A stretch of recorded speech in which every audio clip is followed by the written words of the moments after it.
Waga FM, la matinale info.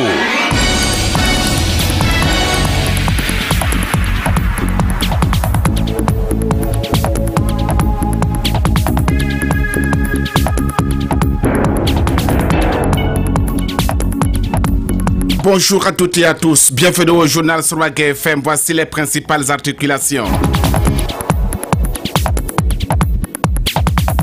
Décédé le 19 août dernier à Paris, la dépouille du président de l'Assemblée nationale du Burkina est à Ouagadougou.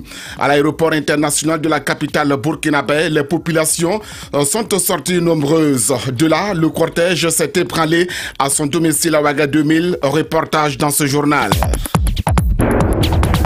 De son vivant, le président de l'Assemblée nationale du Burkina avait une qualité qu'il cachait, mais de temps en temps qu'il dévoilait à l'hémicycle. Constat dans cette édition.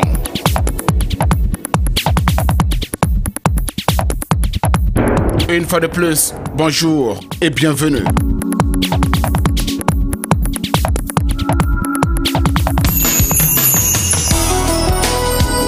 Les infos sur Waga FM, l'actualité nationale. Salif Kabouré à la présentation. La dépouille du chef du Parlement burkinabé est arrivée hier ici à Ouagadougou à bord de l'avion présidentiel qui la ramenait de Paris où le docteur Salifou Diallo est décédé le 19 août dernier. C'est une grande foule qui s'est mobilisée hier à l'aéroport international de Ouagadougou pour accueillir la dépouille. Elsa Nongana et Franck Caressi de Jefa. C'est exactement à 16h22 en temps universel que l'avion présidentiel, le Pic du Naouri transportant la dépouille du président de l'Assemblée nationale, le docteur Salifou Diallo, a atterri à l'aéroport international de Ouagadougou où l'attendait l'ensemble des corps constitués, mais aussi la population. Après un bref hommage à travers des honneurs militaires de la garde nationale, le cercueil recouvert du drapeau national sur une pick-up de l'armée a pris la direction du domicile du défunt à Ouaga 2000. En première ligne, ses collaborateurs, les députés qui se disent consternés. L'honorable Désiré Traoré, deuxième question à l'Assemblée. Sincèrement, on était tous émus, mais c'est avec un sentiment de fierté que je me rends compte que toute la classe politique s'est mobilisée pour accueillir notre président, le docteur Salifou Diallo. Moi, c'est le député Alexandre Sankara. C'est vraiment un hommage mérité. On a l'habitude de célébrer la beauté de la vie et d'avoir peur de la cruauté de la mort, mais on oublie très vite que la mort unifie, la mort réconcilie. Et ce soir, la mort du docteur Salifou Diallo a réconcilié le peuple. Vous voyez que toute tendance confondue, toute idéologie confondue, le peuple burkinabé est sorti pour rendre un dernier hommage à son illustre fils. Député Nimaï Nabié, c'est un grand homme politique, une grande perte pour le Burkina, où tous ceux qui le connaissent, qui l'ont côtoyé ou qui ne l'ont pas côtoyé, connaissent la valeur de ce monsieur. C'est un grand homme politique, c'est un baobab de la politique burkinabé et l'hommage que les Burkinabés sont sortis très nombreux pour l'accueillir, pour le rendre, n'est que très mérité. L'ensemble de la classe politique est unanime pour reconnaître mon docteur Salifou Diallo, ses qualités de grand travailleur. Présent à l'aéroport de Ouagadougou ce mercredi pour un hommage national, le maire de l'arrondissement 6 de la ville de Ouagadougou a tenu à apporter ceci. Une grande perte, a-t-il déclaré. Jean Nakoulma. Nous sommes venus ce soir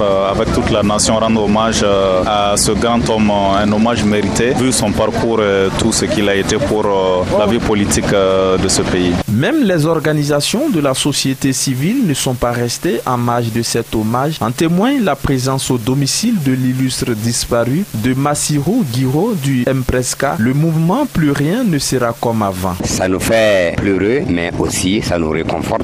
Tout ce monde derrière le président de l'Assemblée, c'est pour dire que le peuple burkinabé est très reconnaissant. Je pense que c'est un grand baobab qui est tombé. Aujourd'hui, tout le monde lui rend hommage. C'est grâce à tout ce qu'il a fait pour le pays. Donc c'est un homme déterminé, un homme très engagé, un homme politique qui n'est pas n'importe qui, que tout le monde connaît dans la scène politique burkinabé, Dr Salifou Diallo. Rappelons que ce jeudi également, des hommages lui sont rendus avant le transfert de sa dépouille dans sa ville natale Ouaïgouya, où il reposera à jamais ce vendredi. Merci Elsa Nongana et Franck Aracide Jefa. Je vous le disais en titre, les citoyens burkinabés sont sortis nombreux sous la pluie battante pour accueillir la dépouille du président de l'Assemblée nationale du Burkina.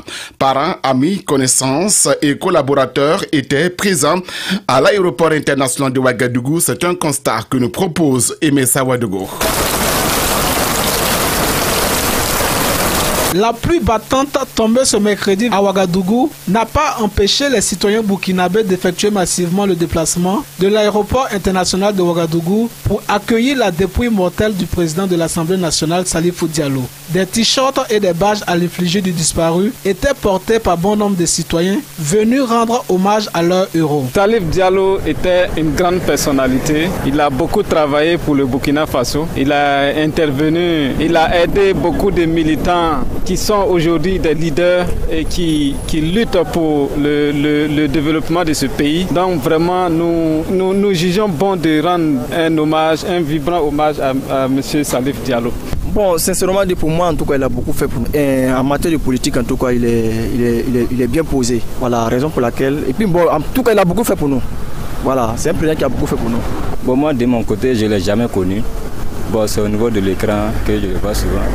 Mais je ne sais pas, au milieu des gens, voilà, on parle bien de lui. Si ces jeunes qui ne manquent pas d'éloges à l'endroit du président de l'Assemblée nationale ne l'ont connu qu'à travers les médias, alors que diront ses collaborateurs venus également saluer la mémoire de l'homme. Nous avons eu la chance de travailler avec. Nous retenons que c'est un homme courageux, déterminé et engagé qui concerne donc la population, concerne le bien-être de la population. Nous, on retient de Salif Diallo vraiment un homme qui a vraiment lutté pour notre jeunesse, qui a lutté aussi pour la justice sociale, pour la vraie démocratie. Parce que rappelez-vous, il a été le premier à claquer la porte à l'ancien régime. Pour nous, en tout cas, Salif Diallo, ce fut un exemple pour nous. Et je pense que l'idéologie qu'il nous a inculquée, nous, en tant que jeunes, nous allons perdurer dans cette idéologie-là. Parents, amis et collaborateurs ont accompagné la dépouille mortelle du président de l'Assemblée nationale à son domicile, à Ouaga 2000, où d'autres hommages lui sont rendus. Merci beaucoup, Aimé Sawadgo. Le président du PRIT Lanaya, Eladj Mamadou Kapré, dont le parti est membre du chef de file de l'opposition, a tenu à rendre un hommage à l'illustre disparu, le docteur Salifou Diallo. Écoutez-le au micro de Franck Caressi de Jefa. La délégation du PRIT Lanaya est passée d'abord à l'hémicycle à l'Assemblée nationale, où le PRIT a eu à écrire dans le livre d'or que nous perdons un camarade de l'insurrection. Et à ce titre, une vie humaine, quels que soient les rapports qui vous liaient, lorsque vous avez une disparition de ce genre, ça vous afflige. Je me rappelle qu'en 2004, lorsque j'étais à la radio rurale, il est tombé malade et évacué en France. Je disais à un collègue, à l'époque ils étaient au CDP, que je souhaite qu'il revienne vivant.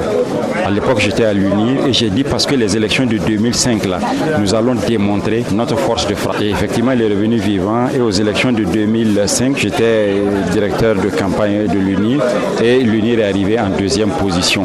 Et donc sa présence même en tant qu'adversaire nous permet une certaine forme de stimulation, une certaine forme de courage pour faire un dépassement de l'autre afin d'arriver à nos objectifs.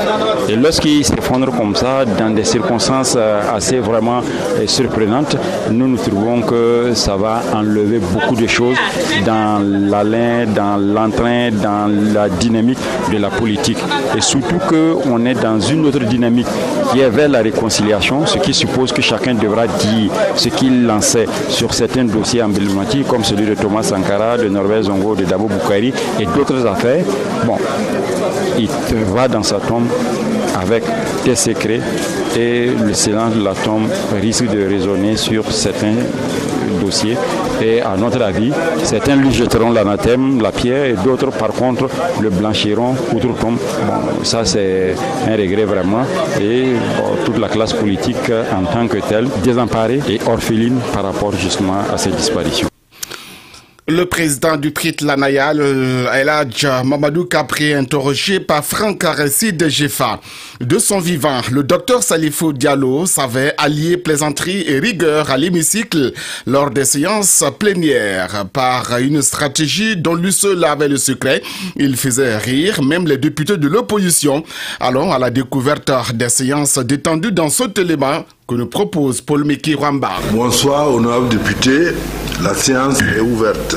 Sous la direction de feu le docteur Salifou Diallo, les sessions plénières à l'Assemblée nationale du Burkina Faso étaient quelquefois teintées de plaisanteries entre députés de la majorité et de l'opposition, pourtant politiquement opposés. Et c'est le chef du Parlement lui-même qui mène bien souvent le jeu. Ce fut le cas à la plénière du 4 novembre 2016. Ce jour-là, Salifou Diallo s'est attaqué à l'absentéisme des députés. Abgas Armand Jean Roubert, absent. Agali Almaouna, absent excusé. Aoué Atougué Joël, absent.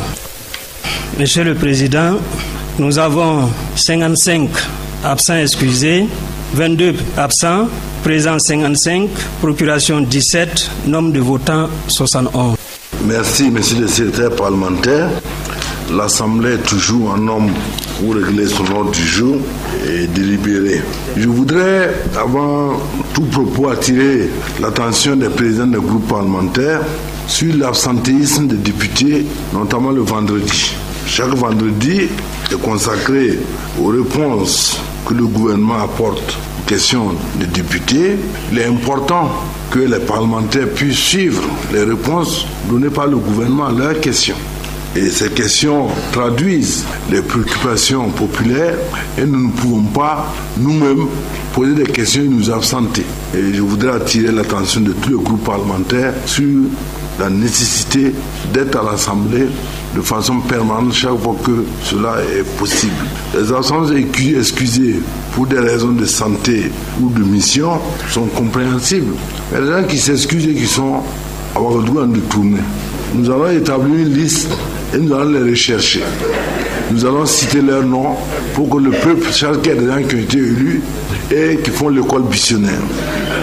Et cela, et surtout les députés de la majorité.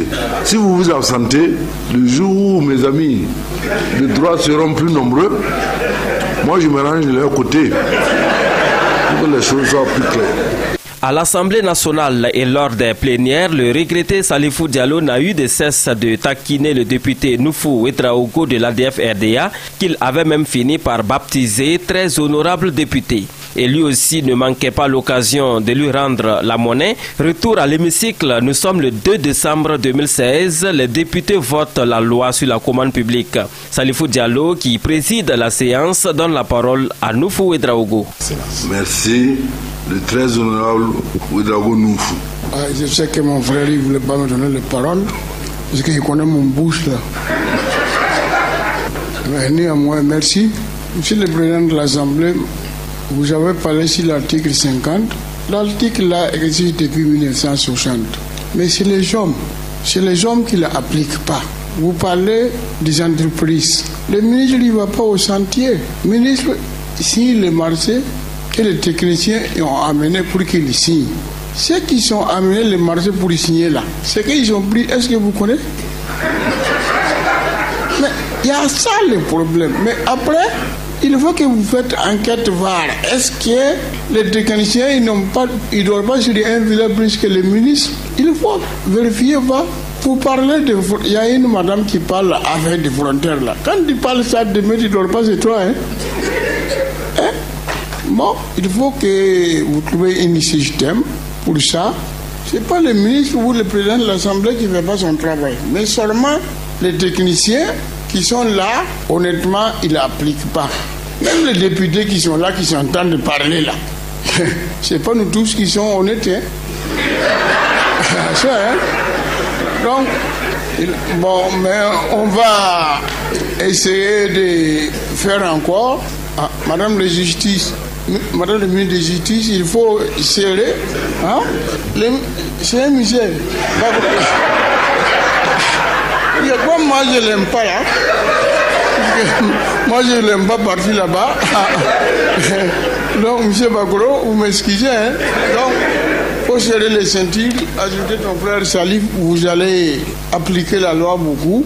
15 décembre 2016, les députés passent au vote le budget de l'État exercice 2017, ministère après ministère, institution après institution. Et lorsque vint le tour de l'Assemblée nationale, Salifou Diallo attire l'attention des députés. Ceux qui sont pour, 83 pour, les crédits du Premier ministère sont adoptés. Le Parlement. Bien. Le Parlement bénéficie. S'il vous plaît. Le Parlement bénéficie d'une dotation. De la commission, une minute. Nous allons aborder donc le budget de l'Assemblée. Je voudrais que le photographe se mette en face. Donc, il s'agit là de vos frais de mission, de vos billets d'avion de vos primes de cession. Non, je vous en prie. Et on a 3 milliards pour débuter la constitution de la nouvelle Assemblée. Donc, je voudrais savoir ceux qui sont contre.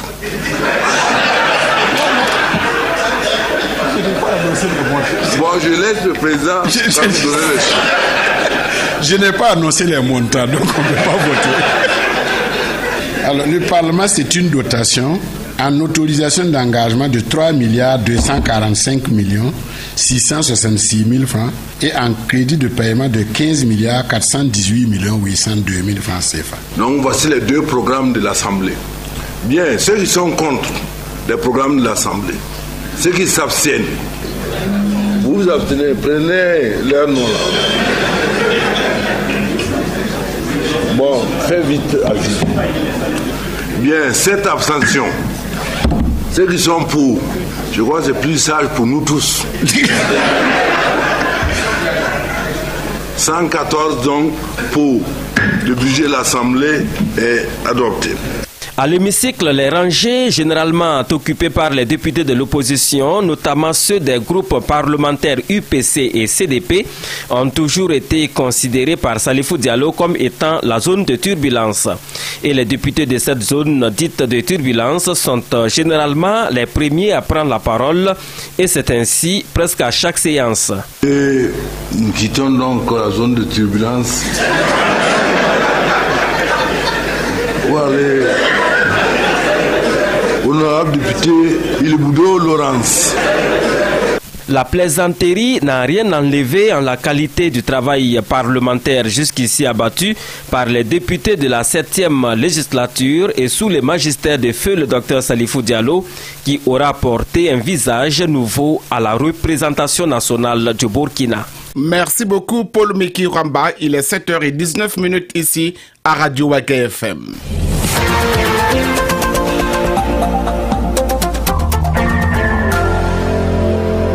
Le cadre d'expression démocratique était face à la presse hier ici à Ouagadougou. Cette rencontre avec les hommes de médias avait pour but d'informer l'opinion publique de la tenue d'un grand meeting de veille citoyenne le 7 octobre prochain à la place de la Nation. Le point avec Ella Marie-Estelle Guébry. Interpeller les gouvernants sur leurs engagements internationaux sur les questions de démocratie et de justice, tel est l'objectif de cette conférence de presse organisée par le cadre d'expression démocratique dont Pascal Zaïda en est le coordonnateur. D'abord, il faut rendre hommage aux différents disparus, notamment ceux liés à l'attaque d'Istanbul et surtout ce grand homme qui est Salifou Diallo, que nous avons voulu, à travers la presse, rendre hommage de façon officielle, de façon sincère et de façon honnête, et reconnaître les mérites et les efforts de ce dernier. Et deuxièmement, vous annoncez effectivement notre programme d'activité que nous avons lancé depuis longtemps, qui consistait à organiser un meeting à partir du 23 septembre. Pour des contraintes liées à l'état-major, ce meeting a été reporté pour le 7 octobre 2017 à la place de la Nation à partir de 8h pour dire non à la malgouvernance, non aux tribunaux d'exception, non aux détentions arbitraires et non aux attaques terroristes. Pour Pascal Zaïda, le système de renseignement au Burkina Faso fait défaut, d'où les multiples attaques terroristes. Nous demandons tout simplement au pouvoir central de revoir afin de changer une autre méthode de renseigner le pays. Au lieu qu'on utilise les moyens pour filer des confrères, des compatriotes, des camarades ou des adversaires politiques, il faut plutôt mettre ces moyens-là à la disposition des renseignements. Mais comme de par le passé, Blaise Compaoré avait une autre dynamique de renseigner le pays, ils peuvent changer juste la manière et les hommes. Et il n'y a que les renseignements qui peuvent sécuriser le Burkina Faso. Pour préparer ce rendez-vous du 7 octobre à la place de la Nation, un comité d'organisation de 50 personnes est déjà à pied d'œuvre depuis un mois, a-t-il précisé. Et environ 10 000 personnes sont attendues à cet effet. Merci beaucoup, Ella Marie-Estelle Guébry. L'ambassade des États-Unis au Burkina Faso a organisé une formation en soins d'urgence tenue pour le personnel soignant de l'hôpital Blaise Compaoré. Et c'était le mercredi hier ici à Ouagadougou. Le point avec Chérif Koulibaly. 9 médecins et 11 infirmiers de l'hôpital Blaise Compaoré de Ouagadougou ont bénéficié d'une formation sur la gestion des flux des blessés lors des crises. Deuxième du genre après celle organisée au mois de juillet dernier. La formation a eu lieu le mercredi 23 août 2017. Ici, on a à l'esprit les difficultés rencontrées dans la prise en charge en urgence des blessés des attaques terroristes que notre pays a connues. Alexandre Sanfo, directeur général de l'hôpital Blaise Compaoré. Il est question ce matin d'un partenariat qui est en train de se nouer entre l'ambassade des États-Unis d'Amérique et notre établissement de CHU Blaise Compaoré. Ce partenariat fait suite, comme son Excellence l'a dit, aux différentes attaques que nous avons subies dans ce pays et la réponse qu'il faut apporter. Nous avons ici des services d'urgence, nous avons des services de réa, nous avons des blocs opératoires et les acteurs qui travaillent dans ces unités-là doivent être outillés pour faire face en cas de survenue d'une crise, en cas de survenue massive de malades. Ils seront formés notamment sur la réanimation, sur les différentes modalités d'intubation des malades en cas de danger, en cas de crise, surtout les intubations difficiles parce que c'est là où le pronostic vital est engagé. Organisée par l'ambassade des États-Unis au Burkina Faso, la formation s'inscrit dans une forme de coopération au profit des populations burkinabées. En plus de la formation, du matériel de dernière génération a été également donné à l'hôpital Blaise Compaoré pour mieux assurer les soins d'urgence. L'ambassadeur s'est gardé de donner la valeur du matériel remis. André Young. Je crois que la réponse la plus importante, ce n'est pas la valeur du matériel. C'est un échange donnant-donnant où les Américains et les Burkinabés ensemble apportent leur expérience, un défi commun. Et c'est à travers cet échange que tout le monde va être mieux préparé pour faire face à ce défi. Et je crois que, pour le dire, cette collaboration va augmenter quelque chose de très important. La santé pour tout le monde. Lafi la Bumbu. Vraiment ensemble, il faut faire face pour avancer la santé. Lafi la Bumbu. Pour le service des urgences de l'hôpital Blaise Compaoré, on apprécie positivement cette forme de coopération. Docteur Cheikh Tidiane Bougouma, chef du service des urgences de l'hôpital Blaise Compaoré. Et avec les temps qui courent, les attaques terroristes que nous vivons, donc nous savons que nous serons de plus en plus confrontés à la prise en charge d'afflux massifs de blessés graves. Donc il s'agit là de former les agents du CHU Blaise Compaoré pour augmenter leur niveau de compétence afin qu'ils soient efficaces effectivement sur le terrain pour la prise en charge des patients et pour le bien-être de la population. Avec ce renforcement de capacité du service des urgences de l'hôpital Blaise Compaoré, nous espérons voir une nette amélioration des prises en charge des blessés, des crises éventuelles au Burkina Faso. Chérif Koulibaly. Détournement de 251 millions de francs CFA au CIAO. Les accusés étaient à la barre le mardi dernier. Claude Guébré, caissier, et son chef de service, Siriki Koulibaly, agent comptable, également poursuivi pour délit d'apparence, étaient à la barre. Ce dernier reconnaît avoir prélevé dans les caisses du salon plus de 231 millions de francs CFA quelques mois après sa prise de fonction en juin 2012. Jusqu'à l'audit de l'inspection générale des finances au premier trimestre de cette année. Avant cet argent, il jouait au jeu de hasard. La loterie nationale du Burkina, à hauteur de 50 000 francs CFA par jour, a pu se tailler une villa dont la valeur est comprise, entre 25 à 35 millions de nos francs. Il faut également ajouter que le sieur a pu acquérir également d'autres biens, alors qu'il n'avait qu'un salaire mensuel de 400 000 francs CFA. Son agent Claude Guébré, co-accusé dans cette affaire, refute toute implication. Ce qu'il reconnaît comme fait est d'avoir été cambriolé au bureau entre le 27 et le 30 janvier 2017.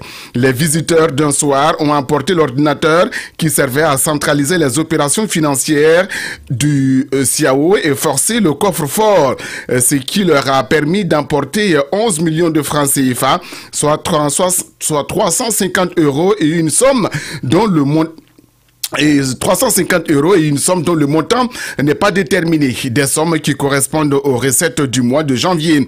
Le hic est qu'en son temps, le directeur général du CIAO, Dramantou, n'a pas cru en cette histoire et a émis ses soupçons devant le tribunal. Des propos corroborés par l'agent judiciaire du Trésor, tout comme le procureur du Faso.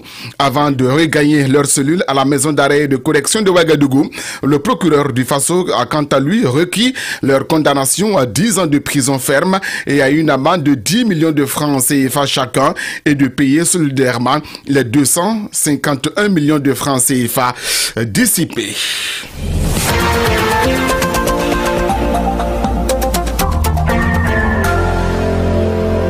La langue française est devenue la deuxième langue la plus parlée à Gorom Gorom dans la province de Loudaland, dans la région du Sahel, après le tamashek qui est la langue locale. Franck Aristide Jefa était de passage dans la localité. Il a fait ce constat. Suivez. Partout dans la ville de Gorom Gorom et même dans les environs, la langue française est devenue l'un des moyens les plus courants d'échange entre populations, à l'image de ses élèves. Depuis j'ai 1 an, depuis j'ai pas lu. Tu es en quelle classe? Je passe en 4e. On entend les gens parler, donc nous aussi on parle. En famille, on parle le français, on parle aussi le tamar. Je m'appelle Rokia, je passe en 5e. Dans notre ville à Gorom, le français est notre deuxième langue maternelle. On a appris à parler le français avec nos parents et nos amis. Les personnes du 3e âge sont aussi concernées par ce fait. Bien que n'ayant pas eu la chance d'aller à l'école, pour certaines d'entre elles, elles se disputent et partagent néanmoins la langue de Molière avec des intellectuels. Mariam Ohaya, c'est pas notre langue maternelle, mais comme on vivait avec les fonctionnaires, pour nos enfants, s'ils s'élèvent seulement c'est français, ils partent à l'école. Wallahi, moi-même je ne fais pas faire l'école, mais je parle français. Moi je suis Sandy Mauloud Ould Sidi, je suis agent de développement de projet. Moi je pense peut-être que c'est comme toujours lié à la colonisation, parce que effectivement en dehors des langues traditionnelles, le colon a été très présent dans la région et peut-être qu'il n'y a pas très longtemps, c'est juste après l'indépendance, les années 65, je ne suis pas trop sûr, mais je sais que la province ou la région fait partie des dernières provinces qui ont été libérées par les commandants colons en son temps, et les administrateurs. Donc du coup, les enfants, les vieillards, sans être allés à l'école, tout le monde arrive à s'exprimer en français. Le français constitue-t-il un avantage pour les populations de la ville de Gorom Gorom? Certainement pas pour Andy Ould Sidi, natif de la localité. Ça peut être un avantage, ou c'est même un avantage pour le cas du Burkina. C'est un avantage, mais quelque part, si on veut réfléchir un peu plus loin, ça peut être un inconvénient pour le fait que, effectivement, les gens ont tendance à oublier la langue maternelle. Parce que si on est trop pris par le français aussi, c'est pas sûr qu'on puisse maîtriser le béaba des langues maternelles. Donc, de ce point de vue, ça peut être un inconvénient. Mais ce que je dis, c'est un avantage parce que vous ne pouvez pas venir et ne pas pouvoir rencontrer quelqu'un qui puisse vous dire, voilà, qu'est-ce que vous voulez, ou bien vous indiquer là où vous partez. Même les mendiants, si vous parlez en français, vous répondent en français. Moi, je pense que c'est un avantage. Rappelons que, selon nos interlocuteurs, jeunes, vieux, femmes et enfants, le développement de la langue française à Gorom Gorom a facilité les échanges entre autochtones et allogènes. Ouaga FM, la matinale info.